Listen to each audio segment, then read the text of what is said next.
Has Donald Trump actually lost it? I mean, really, like if you have not been following the president on Twitter, good for you, good for your sanity, but some of us have to. And the last 24 hours have been madness. Now, I know what you're thinking. Yeah, but aren't all 24 hours for the president kind of crazy? Yes, that's true, but I think it's worse. He has been tweeting nonstop for a day. And we're not gonna go through all of them because I honestly can't take it and I doubt you can either. But I wanna read just a few of the standouts from the most powerful person in the world's social media accounts over the last bit. He said this. Now, if you're on the podcast, you need to know this is in all caps. Now that the radical left Democrats got caught cold in the non-friendly transfer of government, in fact, they spied on my campaign and went for a coup. We are entitled to ask the voters for 4 more years. Please remember this when you vote. I love the please in all caps. So he's saying there a lot, but the most important point is that is clearly a reference, JR, to the question that he responded poorly to, which is, are you going to assure a peaceful transfer of power? And he said that he can't commit to that. And now he's saying, well, they didn't do a friendly transfer of power when of course they did. He didn't even win the popular vote, but he became president. And he's saying we are entitled to ask the voters for 4 more years. Well, he's already running for re-election, so that's clearly not what he's talking about. He's implying something else, something not having to do with the normal flow of a campaign. And I think we all have kind of an idea of what that might be, JR.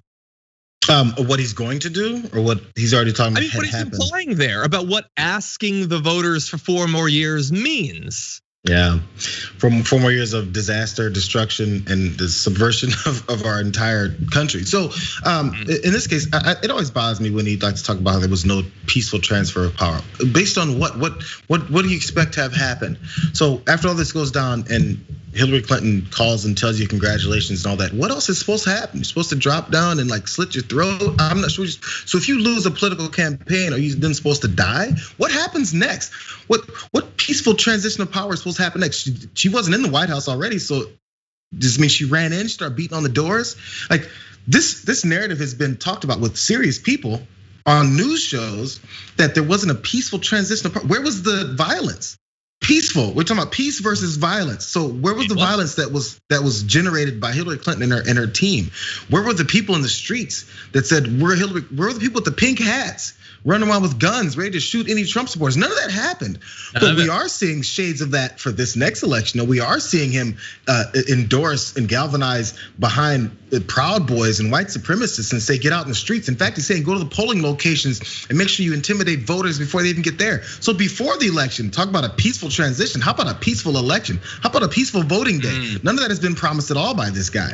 So as much as he talks for the other side, there's this lack of peace from nearly 4 years ago, he's predicting a lack of peace in a month from his side. So I mean, predicting it's requesting, kind of. Yeah, actually, you're right. Not even predicting, requesting it. So you can talk about all you want 4 years ago, but let's talk about reality and then also present day and what you're plotting right now. Well, let's talk about reality and let's also, beckon him back towards it, because that was an all caps rage tweet. Bear that in mind at the close of this video. But he goes on to respond true to this tweet. So it is from Girlbot. I don't know if it's actually a bot. I don't know, but it sounds like it. That's not the crazy thing though.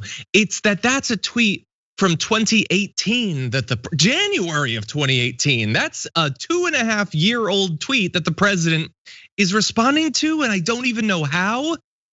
Okay, but we're carrying on. Another all caps tweet, Dems want to shut down your churches permanently. Hope you see what is happening, vote now. Yes, because Biden, religious Biden wants to permanently shut down all churches. What are you even talking about? He says that. Nobody knows. Nobody knows. He gets tweeted. Somebody named Heather tweets the president. We don't have the graphic for this. I would wade through a sea of COVID-infested water to vote for President Trump on November 3rd, and he quote retweets it. Thank you, Heather. No, but like, I get that you're willing to do that. That's what a death cult is all about. But it's that he's kind of actually making you do that, and he really doesn't care if you get COVID. That's been clear. He's even kind of tweeting to you that he doesn't care if you get COVID. This is all in the last day. All in the last day. One more. Paul Sperry, who's this, like, I guess a journalist, sort of. He tweeted, the next SCOTUS pick likely will help pick the next president. Now you know how bloody this confirmation battle will be starting a week from today.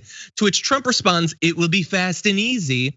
So look, I'm gonna give him the benefit of the doubt and say that the fast and easy is about the confirmation, not about the SCOTUS choosing the president. But that was a tweet about the SCOTUS pick choosing the president rather than the people, and the president was happy about it. Now, you might be confused and it's hard to follow because he retweeted Paul Sperry tweets like 24 times in the last 24 hours. Just retweet after retweet after retweet. And I'm left wondering, what is going on with the president? Like this level of just manic tweeting. And then I remembered something we talked about earlier this week. Among the particularly worrisome side effects of dexamethasone, confusion, delirium, mania, and a higher risk of other infections. Now, is that affecting him? I don't know, but he's on that medication and he's clearly manic. He's clearly kind of ragey. Yeah, the hard part is really seeing the difference. As you mentioned, it's kind of hard seeing the difference between his normal tweets and then what this is, because he's been on rage tweets in the middle of the night before where he goes wild for a while and people wondering what he was thinking or what exactly he was taking at the moment. But at least now we know some of the things that he's taking. So for people maybe to get a grasp of how this works, because he probably, like as you mentioned, maybe he didn't go to sleep, but say he did at 3 a.m. and he woke up. It's one of those moments when people, this for folks that drink, I've seen people do a bunch of crazy stuff after drinking. The next morning they go, man, I have no idea what I did yesterday. It's kind of one of those feelings I think for me. It's like, woof, who wrote all these tweets under my account? I must have been hacked because I went in blacked out mode and I just went to tweeting. That's what the president has been doing lately. And again, if it's affected by the drugs or whatever, maybe someone should take it away from him in the meantime, unless you don't want to be reeling and explaining what he did and why he said what he said, the way we've been doing for the past 4 years. Yeah, he's still, I know. It's like, yeah, he tweets crazy and we're sick of it. It's a lot. I get it. I'm sick of it too. He is still the president. He can do a lot unilaterally. And whether this is, like, we're having a conversation about whether his manic behavior is just his normal crazy or if it's new crazy. That's not a good position to be in. And like, he still has to hopefully get reelected from his own point of view. Man, just buckle up for the period if he loses. Let's say he loses. Let's say he doesn't contest it somehow. Let's say that we're that lucky. It's still like 2 months of him as president with no accountability whatsoever. Buckle up for that period.